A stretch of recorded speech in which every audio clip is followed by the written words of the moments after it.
Okay, welcome back to the channel. My name's Sean Eagley, and in today's video we're going to be making some inlay banding. I really enjoy this process. It's a lot of fun and it really makes your work stand out from all the rest because you can pretty much inlay it into everything. Tabletops, picture frames, boxes. If you haven't seen my previous inlay making video where I made this funky pattern from triangles and diamonds, then I'll put a link in the description down below and a card on top of the screen. I go into a lot of detail there in making that pattern, so make sure you check it out.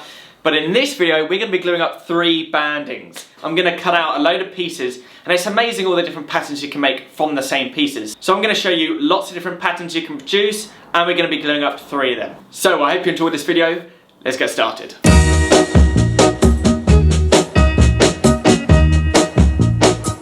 I'm going to tell you that I love you 100 times a day. You'll get tired of my voice, that's how much I'm gonna tell you that I'll miss you. I'll miss you if you go. Yes, I'm gonna let you know just how much I tell your mama, I tell your papa too. I'm gonna let everyone know about my love, so I really hope you love me. I really hope you love me too. I'm gonna tell you, I'm gonna tell you that I need you every day. You'll get weary of my touch, that's how much I'm gonna tell you that I want you. I wanna let you know.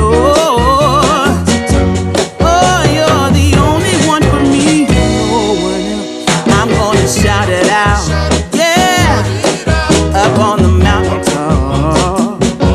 I'm gonna let everyone know about my love, so I really hope you love me too. Yeah, I really hope you love me too. Oh, there's something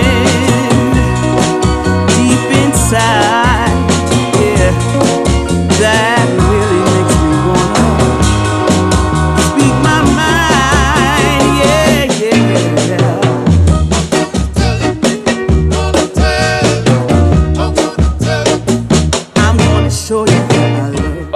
So I've milled up a load of paducah and maple. Now I've done quite a lot because I'm making a lot of inlay strips, but if you're only doing one, you don't need to mill up this much. Now I've milled them all to the same thickness. I will be planing some of them a bit thinner later on, but I don't know the thickness, and I will do once I've milled up the first shapes. So what I'm going to do is cut up a load of triangles. Now I'm going to do that on the bandsaw.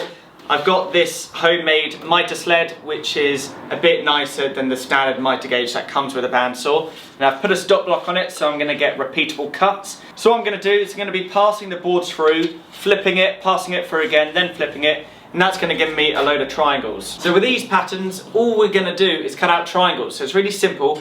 I'm going to cut out 2 different sizes of triangles in paducah and maple, and we're going to get a really cool effect in the end. So I'm going to get cutting, and then let's see what patterns we can make.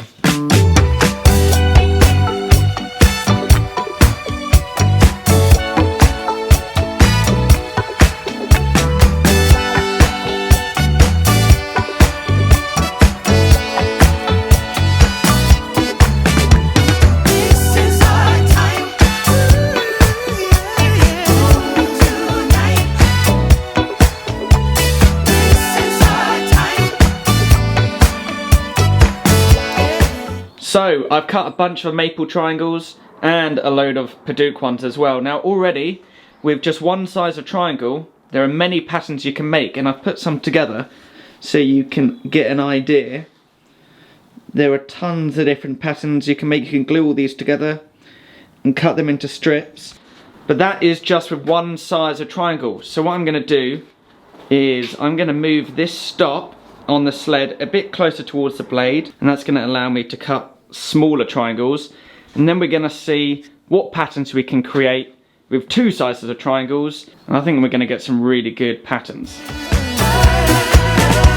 So chaser, you turn me on, groove is your true nature, and it never gets hard enough for you.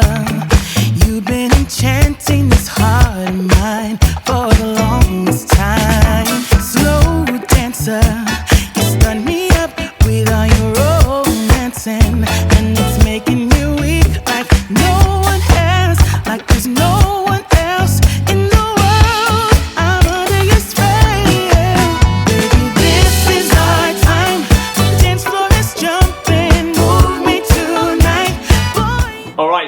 pieces are cut out, now I've got two sizes of triangles in paducah and maple. So the smaller triangle is exactly half the size of the larger triangle, and that's going to allow all the pieces to fit nicely together. So the fun thing about inlay banding making is you can cut all the pieces out and then sort of, like a puzzle, put them together and see what patterns they can produce. So what I'm going to do is I'm going to lay these pieces out and stack them up in random places. I'm going to keep on doing that until I get some patterns I like.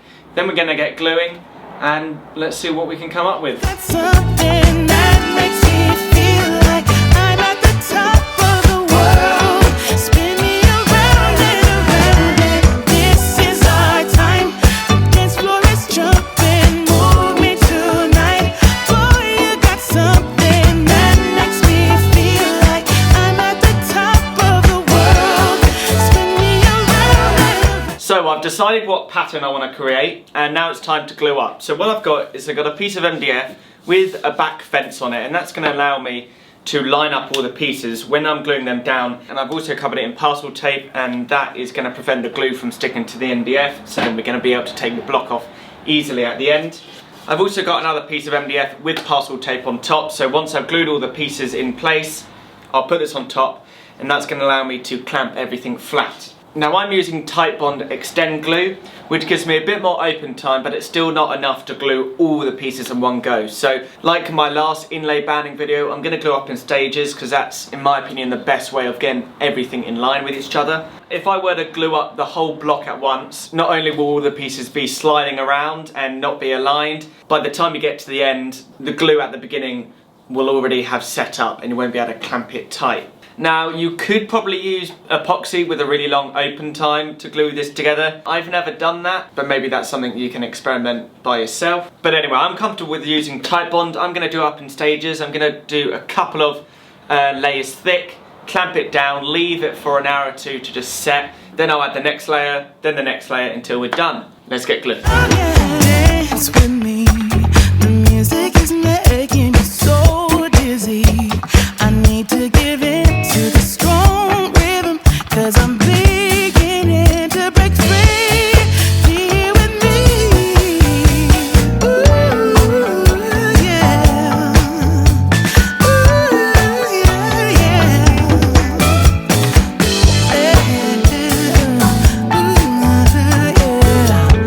Be here with me. This is our time. The dance floor is jumping. Move me tonight. Boy, you got something that makes me feel like I'm at the top of the world.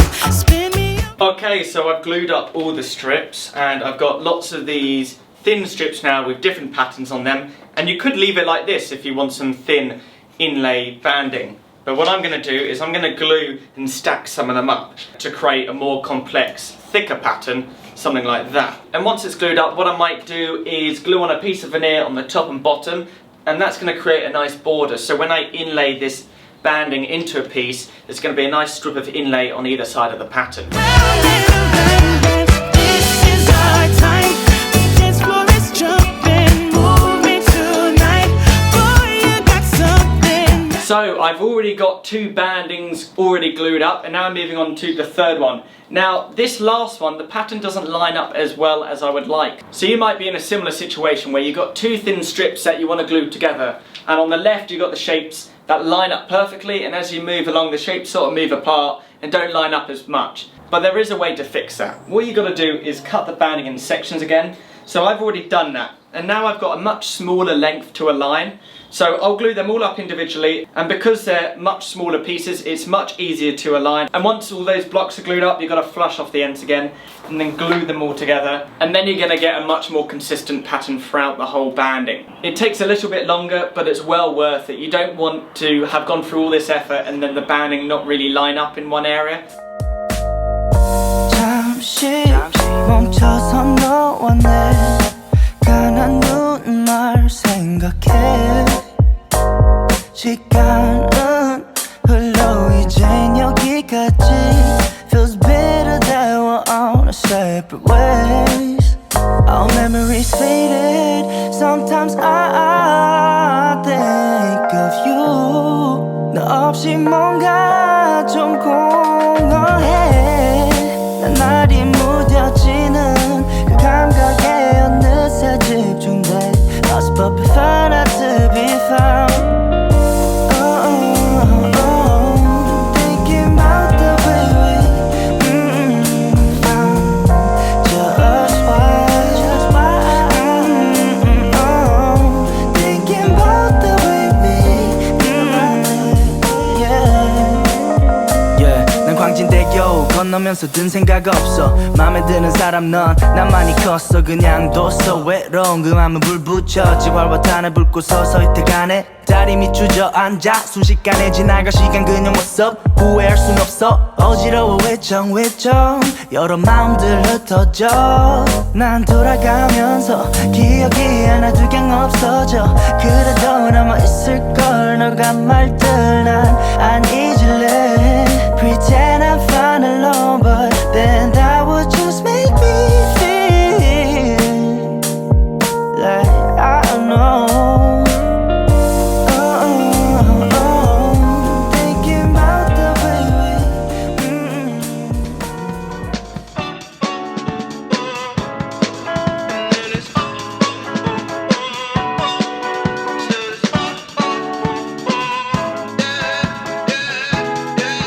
No. Pretty Caroline,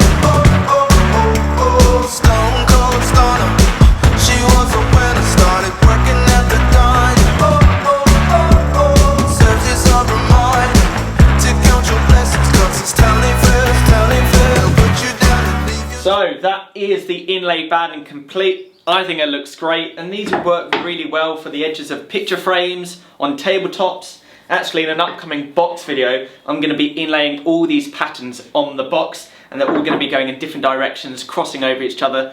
I think it's going to make a really cool effect and look great on a box. So if you haven't subscribed, make sure you subscribe so you don't miss that upcoming video. And before you go, I just want to thank Grant for becoming a patron. Thank you so much, Grant. Your name is already in the workshop, and I hope you're enjoying all the exclusive content. If any of you guys want exclusive content, early releases, discounts on my store, plus your name in my workshop, then feel free to become a patron. All the information is down below. It really helps out the channel. So I hope you enjoyed this video. I hope you're inspired to make some inlay banding for yourself. Thank you for sticking to the end, and I'll see you very soon for the next video. Bye.